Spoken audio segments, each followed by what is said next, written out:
আসসালামু আলাইকুম রহমতুল্লাহি ওয়া বারাকাতুহু।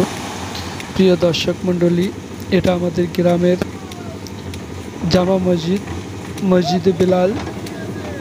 তো সেই মসজিদের ১,৫০০ স্কোয়ার ফুটের ছাদ, অনেক চওড়া এবং অনেক লম্বা। নকাতার নামাজি একসঙ্গে দাঁড়াতে পারে, প্রায় অনেক মানুষ নামাজ পড়তে পারে একসঙ্গে। তো সেই মসজিদের দ্বিতীয় তল অনেক আগেই, প্রথম তল অনেক আগেই কমপ্লিট হয়ে গিয়েছে এবং দ্বিতীয় তলার যে ছাদ সেটা আজকে ঢালাই হচ্ছে। সেটাই আমি আপনাদেরকে বলি, আমার প্রিয় দর্শক মণ্ডলীদেরকে আমি দেখিয়ে দিই যে আমাদের গ্রামের মসজিদে বেলালের ছাদ ঢালাইয়ের কাজ চলছে ১,৫০০ স্কোয়ার ফুট। তো দেখুন কতটা চওড়া এবং কতটা লম্বা, অনেকটাই। তো সেটা আপনাদেরকে দেখাচ্ছি। মাশাআল্লাহ, আমাদের গ্রামের মানুষ প্রচুর পরিশ্রম করে, প্রচুর মেহনত করে তারা এই মসজিদটা বানাচ্ছে, খুব সুন্দর করে ইবাদত বন্দেগী করবে বলে। তো সকলে দোয়া করবেন যেন সকলে এই মসজিদে এসে ভালোভাবে নামাজ আদায় করতে পারে। এবং গরিব গ্রামের শান হলো মসজিদ। কোন গ্রামে মসজিদ কত সুন্দর, সেটা গ্রামের সমস্ত দিকের ঘোষণা কিন্তু মসজিদ দিয়ে দিতে পারে।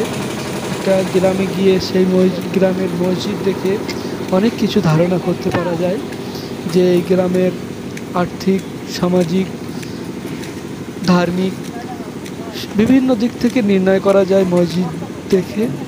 তো যাই হোক, আমাদের গ্রামের মানুষের প্রচুর পরিশ্রম এবং কঠোর পরিশ্রমে এই মসজিদ তৈরি হচ্ছে। তো যারা এই মসজিদে মেহনত এবং মুজাহিদা সব কিছু দিয়ে সাহায্য করেছে, আল্লাহ সকলকে জাযা খায়ের দান করুক এবং সকলে যেন যে উদ্দেশ্য, মূল উদ্দেশ্য নামাজ আদায় করার জন্যে মসজিদ বানানো বা মসজিদ তৈরি হয়, তো সেই নামাজ আমরা যেন সবাই আদায় করতে পারি, এতটুকু বলবো।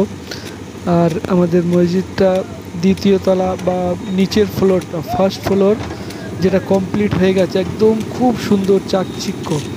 তো আপনারা যদি কমেন্ট করে বলেন যে হ্যাঁ আমরাও দেখতে চাই সেই নিচের ভিতরতলাটা কত সুন্দর, তো আপনারা কমেন্ট করলে কিন্তু আমি ভিতরতলাটা দেখিয়ে দেব।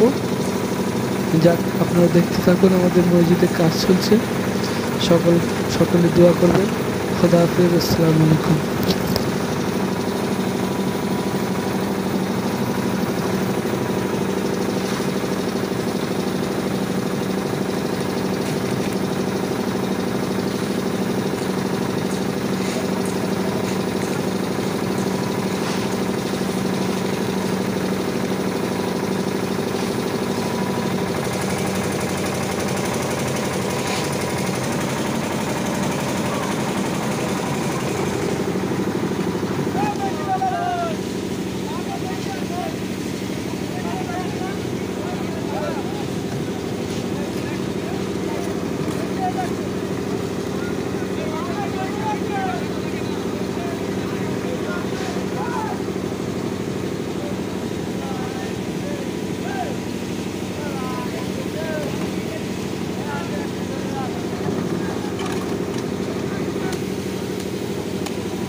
ছিঁড়ে গিয়েছে, ছিঁড়ে গেছে।